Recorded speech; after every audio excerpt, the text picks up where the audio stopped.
Hi, welcome to the Classroom Management Mini-Course. I'm Linda Cardamus with Teach for the Heart, and this mini-course is going to teach you how to regain control of your classroom in just 3 days.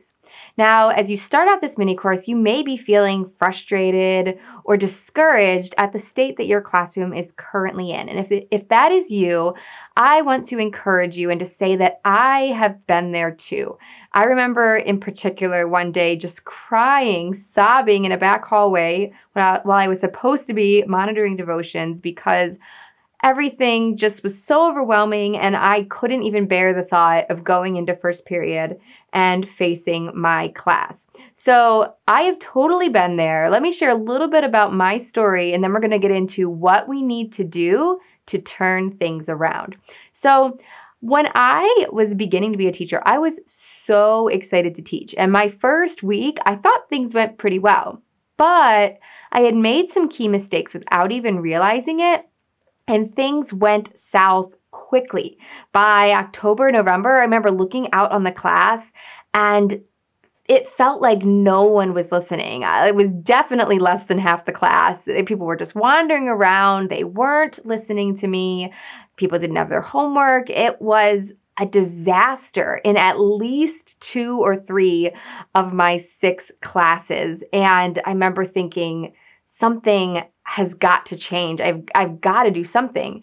So I spoke with my mentor. I started reading and just looking for ideas and started implementing them and started seeing some gradual changes and continued to work until I figured out what worked in my classroom. So I have learned a lot and was able to turn things around. And I want to encourage you that you can do the same thing. So if you are there, don't be discouraged. You do not have to stay where you are. Your classroom can look very different in even a short amount of time. So I'm going to share a system with you that will help you regain control in just 3 days. Now, to be clear, this does not mean that in 3 days your classroom will be completely perfect. That is not realistic, but you should see some big improvements. If your classroom say right here, right now, I want to help you go from here to here in the next 3 days. And then those of you that are joining us in Classroom Management 101, we're going to go from here to here, and then we'll help you get the rest of the way to where you want to go. So we're going to take 3 days. Today, we're going to talk about developing our plan, and we're going to get everything ready. And then in day 2, we're going to execute that plan and get things moving. And day 3, we're going to talk about how to succeed long term. So here we go, day 1. We're going to develop our plan. So the plan has a couple different aspects to it.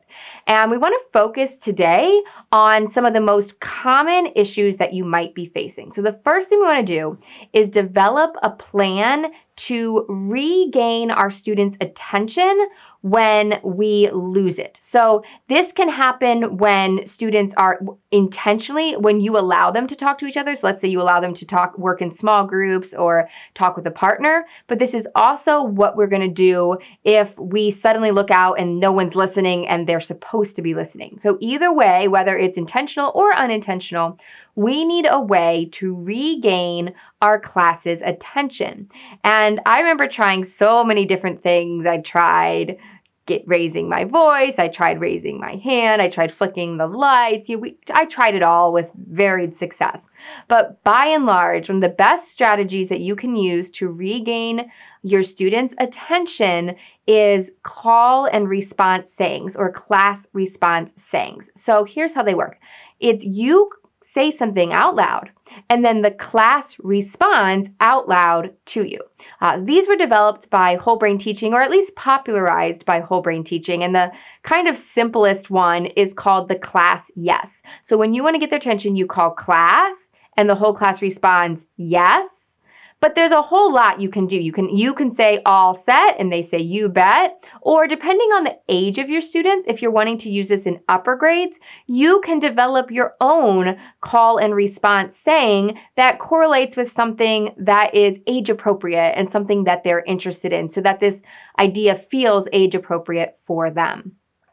The beauty of this is that when the class responds, it automatically shuts off the conversation that they are having. And that, I think, is what differentiates this strategy from all the other ones that I've tried. Standing up at the top at front and raising your hand, turning off lights, just waiting. All these things, you're asking students to just be quiet, which is an absence. So you're asking them to do nothing, which can work, but it's so much more effective to ask them to do something. So in other words, you're asking them to respond, yes, and when they do, they are being active and it's cutting off the conversation that they're currently in. Now you may be thinking, Linda, that sounds great, but when I've tried this before, and when I do it, they don't respond or they don't stop their conversation. Well, I will say this strategy is only effective if you really teach and practice it with them. And we're going to teach you tomorrow in day number 2 how to teach procedures and practice procedures so that your students actually follow them. So stay tuned tomorrow in day 2 where we talk about how to execute the plan. But for now, we're just figuring out what should the plan be. So the question in this first section is, does this sound like a good plan to you? Is this a strategy you want to implement, or is there another way that you want to use to regain your students' attention? All right, so we're developing a plan to get attention. Number 2, we need a plan to eliminate distractions. And in particular, I'm talking about just that off-task chatter, students blurting out answers, students getting up and walking around the room, all these things that one at a time aren't a problem, but when there's a whole bunch of them, they can be so distracting both to you as a teacher and more importantly to the student, so that they can't focus and it's just not a good learning environment. So we need a plan to eliminate distractions. Now, there are a whole lot of ideas. There is not one right answer for how to eliminate distractions, but I'm going to provide you with 2 suggestions that you could choose from if you don't already have a plan for this. So the first idea also comes from whole brain teaching, and it also uses call and response sayings. So let's say that one of your classroom rules is raise your hand for permission to speak, which kind of encapsulates a whole bunch of those problems we just talked about, right? So let's say that's rule 2. Rule 2 is raise your hand for permission to speak. Well, the way this strategy works is whenever someone blurts out an answer, is just talking to a friend, you would say, oh, class, or oh, George, remember rule 2. And then you've practiced and you've taught your class that when you say rule 2, the entire class responds out loud, raise your hand for permission to speak. And you talk to them about this is not, supposed to shame the student or embarrass them. The point is to remind everyone of what the expectation is. And so that's what you're doing by saying something and then everyone saying the rule together. You've reined it in and you've reminded the entire class what you expect. So that's whole brain teaching. That's one idea. Another idea that you might consider to help eliminate distractions is a warning system. So I used warning systems in my class when I was trying to regain control, and I found it to be incredibly helpful. And one of the reasons I found it so helpful is that I wasn't wanting to give students a detention or this big consequence for talking one time in my class. But if I didn't do anything, then, you'd talk a little and they'd talk a little more, and it was just getting out of hand. So this allowed me to address the issues at a way smaller level, and it just worked really well. So here's how a warning system can work. So if a student is talking or blurting or getting out of their seat, whatever distraction you want to eliminate, then they get a warning. And you need to give them a warning in a way that does not interrupt your flow of teaching. So you should be able to teach and give a person a warning. Now, some teachers do this by writing names on the board, and I've done that in the past. That's what First Days of School book recommended kind of back in the day. But you don't have to do that if you're not comfortable with that. Another very easy way to give warnings is to laminate little yellow cards, kind of like they'd use in soccer, right? And to simply put a card on someone's desk when you want to give them a warning. Or if you have elementary students and you're in the same classroom every day, some teachers have said they actually put like 3 bubbles or 3 boxes on someone's desk that were laminated, and they had a dry erase marker and they'd go and pop one of the bubbles, just put an X on one of them or put an X in the box when they got a warning. So you can get creative with this. You can use Class Dojo.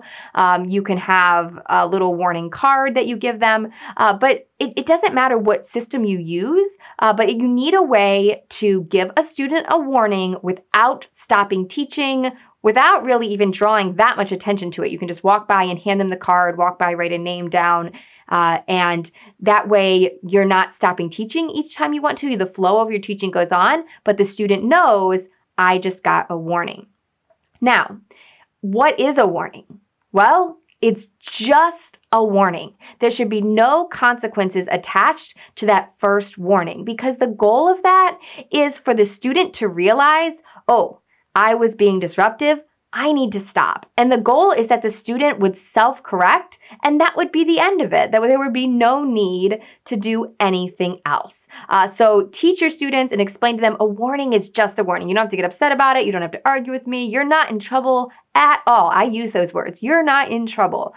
It is just a warning. However, you do need to have some type of consequence prepared if students get however many warnings make sense in your class.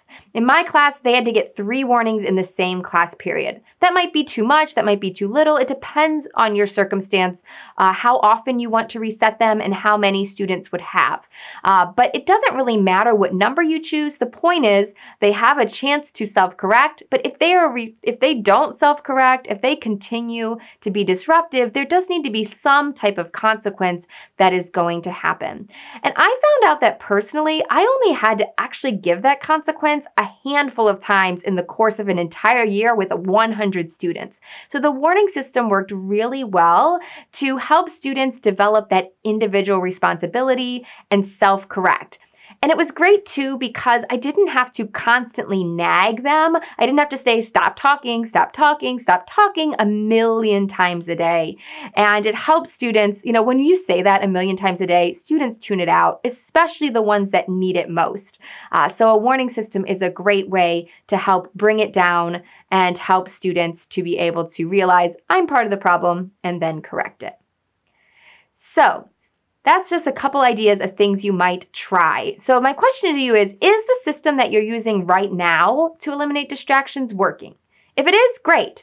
But if it's not, then don't keep doing it. You want to try something new. And a system like this can be really helpful, even if you only use it for a time, to kind of get things under control and create that more conducive learning environment. Okay, so we've developed a plan to get attention, and then you're going to decide which plan do I want to use to eliminate distractions. One more thing we need to plan. Number 3, we need to plan a classroom shakeup. Now, here's the thing. If you're coming up on the beginning of the school year, that is a wonderful time to make new changes, right? Everyone's expecting new things. Sometimes you have an entirely new class. Even if it's the same students, though, it's a fresh start. But in the middle of the year, it can be hard to make changes because students are stuck in their bad habits. So we need to do something. If it's the middle of the year and we want to regain control, we need to do something to kind of shake things up and to show students that things are going to be different. So we want to force a bit of a reset, and a classroom shakeup can do that. So here's what we're going to do to plan our classroom shakeup. Number 1, we're going to identify the problem. What area needs to be fixed? Well, we just talked about eliminating distractions. So that you might say, I need a plan for eliminating all this, off-task talking and blurting. But you might also identify another area in your classroom that you're having trouble with. Maybe it's students are coming into the classroom super rowdy, and this is a problem. So identify what are my problem areas. Number 2, determine a better procedure or plan. So if we're talking about students coming into the classroom, we might say, okay, I've been letting them just run into the classroom like crazy people. They need to walk. They need to go right to their seat. I need to have an assignment on the board. And so you think through, what is a better way to do this? What should this look like? So identify the problem area, determine a better procedure. Number 3, find a way to shake it up. So the goal of the shake-up is to use actions, not just words, to show students that things will be different. So we want to do something that will get their attention. So here's some ideas.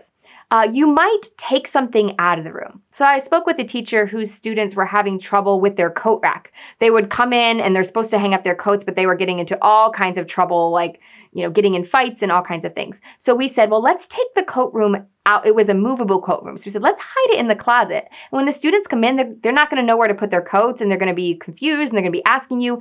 It's going to get their attention, which is the whole point. So maybe you take something out of the room.